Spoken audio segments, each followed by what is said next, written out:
Hello, this is Dr. Eric Bricker, and thank you for watching AHealthcareZ. Today we're going to be discussing private equity in healthcare.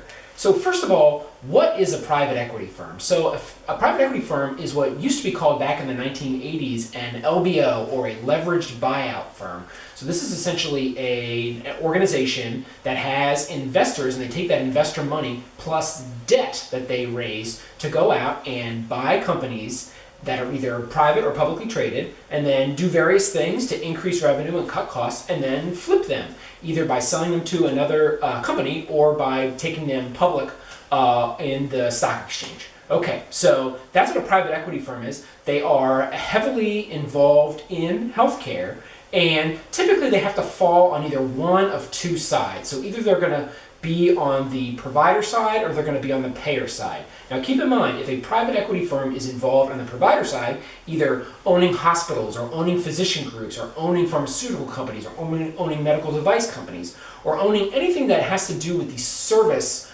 of healthcare, then that company's increased revenue comes from increased healthcare costs. Okay, so just know that any company that's on the provider side is looking to increase revenue and increase healthcare costs. Okay, so now if the private equity firm is investing in a company on the payer side, whether it be an insurance company or for employers, because the employers are ultimately the payers, then they are looking to increase their revenue by decreasing healthcare costs, right? Whereas the healthcare costs go down, typically those companies will either take a percentage or they'll charge a fee that may or may not be contingent upon actually lowering or at least mitigating the rise in healthcare costs, okay? So keep in mind that you typically have to be on one side or the other. This is just my opinion. I really haven't seen folks that have done well on both sides. And if they say they're on both sides, I'm not sure that's really the case. So typically you have to pick a side. Okay, so let me tell you a story, and that story is about Envision Healthcare. Okay, so Envision Healthcare is the nation's largest physician staffing firm. They have about 25,000 providers, most of which are physicians, and they tend to be hospital-based physicians like emergency room physicians, anesthesiologists, and radiologists. And Envision was recently purchased by the private equity firm KKR, and it was a huge deal. You can see that it was $9.9 billion is what KKR bought Envision for. Now, Envision has been in the news a lot over the past 1 to 2 years because many of their ER physicians were not in network.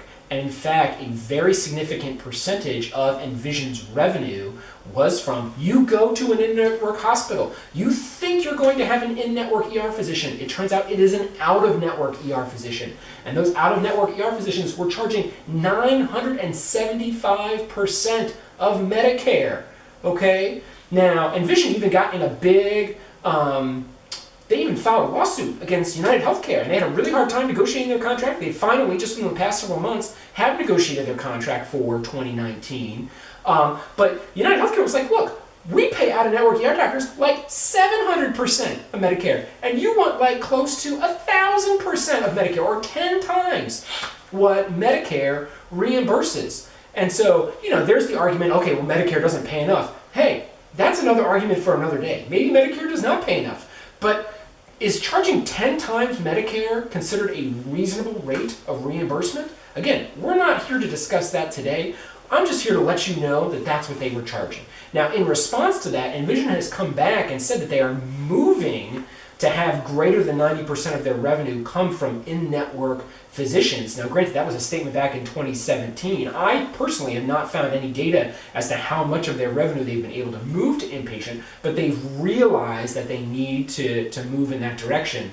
Now, as part of the quote-unquote bitter battle between UHC and Envision, Envision came back with a campaign about quote-unquote surprise benefits. Because as all of you know, if you go see an out-of-network physician, it's going to fall to your out-of-network deductible and your out-of-network coinsurance and your out-of-network out-of-pocket max. So it's going to fall to sort of a different accumulator than your in-network charges. And so then much of that is going to be borne by the patient. And of course, as you can imagine, the patients were becoming very upset about this, to the point where there was even a person in Congress who wrote a letter to Envision asking them to reveal more of their billing practices because this person's constituents were quite upset about it. Okay, so all that being said, it's important to know that 66% of ERs in America are actually staffed by these staffing companies. It might be Envision, it might be a different staffing company. So it's likely that that ER physician is not quote unquote an employee of the hospital or part of a local small physician practice, but it's part of a very large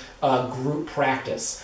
And what those group practices, very large staffing firms can do is they can essentially negotiate with the insurance carrier and say, look, your members don't have a choice when they come to the ER. And yes, the hospital's in network, but hey, we might not be in network. And so therefore, we're going to charge maybe upwards of 975% of Medicare if you don't give us what we quote unquote want in our contract to be in network. So it gives those ER docs, anesthesiologists, radiologists, it gives them a very strong lever because plan design and quote unquote steerage and choice is really hard in emergency situations, right? So that is referred to as inelastic demand, right? Where the demand for a service will not change based upon its price. And in the case of an emergency, you could theoretically charge almost whatever you want because it's an emergency, okay? So that's another discussion for another day.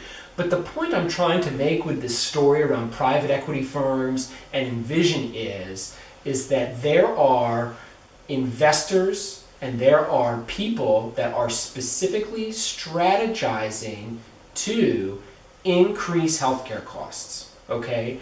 And while the insurance is doing its best to combat that, as part of the Affordable Care Act, there is a minimum loss ratio such that the insurance company is just going to take whatever increased claims costs they have and pass that on in the form of higher premiums. Or if you're self-funded, I mean, you're just paying an ASO fee anyway. The insurance carrier is just passing on that claims expense, obviously, to you as the self-funded employer. So ultimately, it's really the employers that are being subjected to the activities of these private equity firms and these businesses. Now, this is America. It's a free country. I'm not saying they can't do this, but what I am saying is that if you, as a plan sponsor or as a consultant, HR, CFO, etc., if you do nothing, just the inertia of this process is going to continue to escalate your healthcare costs.